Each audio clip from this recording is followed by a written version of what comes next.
Hello all, Carl here, and back with you today to give my updated thoughts on the COVID-19 situation in the UK.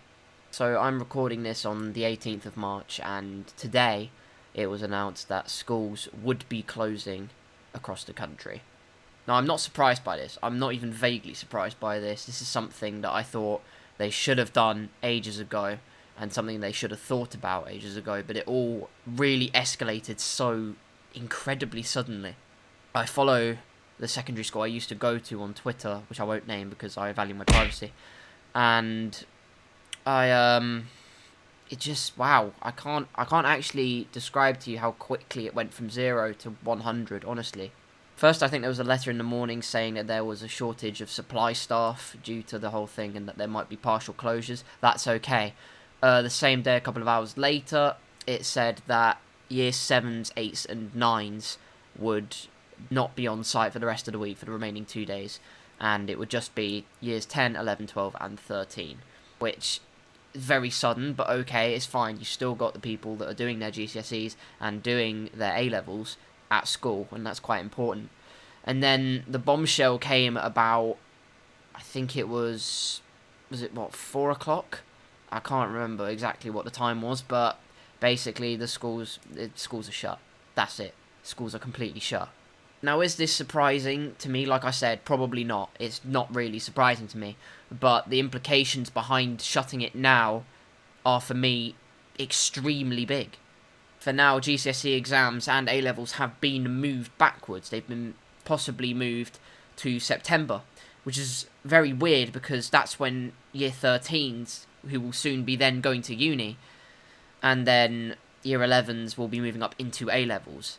And that's a tricky thing to do because they haven't done the exams to initiate themselves into that, so it all seems a bit weird to me. So surely you still keep them on that same timetable and do the exams in July, say? I don't know, because people would have already booked holidays for July.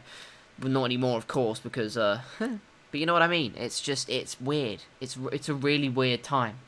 I heard my parents talk about it earlier, and I think my mum said that it would be based on predicted grades, which is bizarre to me, because if someone has been predicted really underachievingly, but they've worked extremely hard to get the grades that they want, they've worked hour after hour after hour to get those better grades so they can move on to A-levels or wherever they want to go next, suddenly that opportunity is completely shut for them. That is 3 years of GCSE work, 2 years of A-level work, completely up in the air.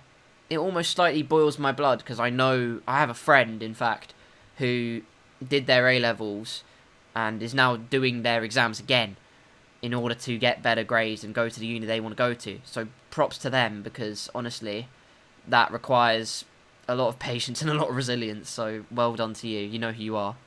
And now that opportunity is completely shut off to them. Maybe they are actually, because they're technically not in Year 13, maybe they get to do the exams later, but then uni start opening, like I say. So it's all just absolute chaos. I don't understand. Shops are now even more of a Warzone apocalypse. Like, it's completely empty now. People are still really overly panicking. Guys, okay, like I said, we're not all gonna die. We're not all going to die. We will all be fine. It's just a case of social distancing at the end of the day, and I know that's difficult, and I know you guys all need food and whatever to survive. We all do. But it's not okay to bulk buy all these things and deprive other people that might just need them that little bit more, just deprive them of that stuff. It's all really, it's survival of the fittest at the moment, honestly. You've got people queuing outside shops waiting to get in so they can buy all of the resources that they need. It's ridiculous. It's actually ridiculous. It's not an apocalypse, and it's selfish more than anything else. That's the bit that angers me most. It's the fact that people have the audacity to completely strip the shelves bare of big necessities in about 5 minutes. Like, I can't understand that. It's actually genuinely beyond me. I can't believe it. I'm completely baffled. In case you couldn't tell from the last 15 times I've said the word baffled. I just don't get it. We're not all going to die. And like, I get it, we have to be careful because there are people out there. There are loads of people out there that are now on the new vulnerable category. Boris Johnson is completely inept because He's waited so long to suddenly hit us with this bombshell. And it's just ridiculous. Like, honestly, the man is completely out of touch with everything else. There are people with mental health issues that are going to suffer so much from this. Like, honestly, because school for them is a distraction. Anything that they do outside of life is a distraction. And now they have to be cut off from social interactions, from school, if that helps to distract them. Many other things that would help to distract them on a normal day. Now, all their brain can think of are those really dark thoughts. That is... I've really got nothing else to say. I think just, please, all of you that watch this, we're all going through the same thing. Stay safe. Please stay safe and be considerate of others at the end of the day. Because we're all, as a humanity, we all need to unite, honestly.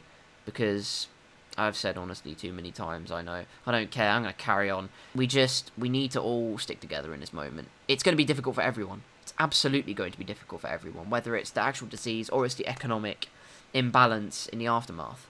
We all need to be there for each other, so look out for each other. Please stay safe. I know social distancing is difficult, but just keep at it for now. Keep doing what you're doing for now. Let's all just let this blow over, hopefully. Touch all the wood. We can do this, honestly. Thanks for watching. Stay safe. And I haven't got much more to say. I won't ask you to do the normal things I do because it doesn't feel like the right time. But, yeah. Look out for each other. Stay safe. And in the next one, I'll see you soon. Bye-bye.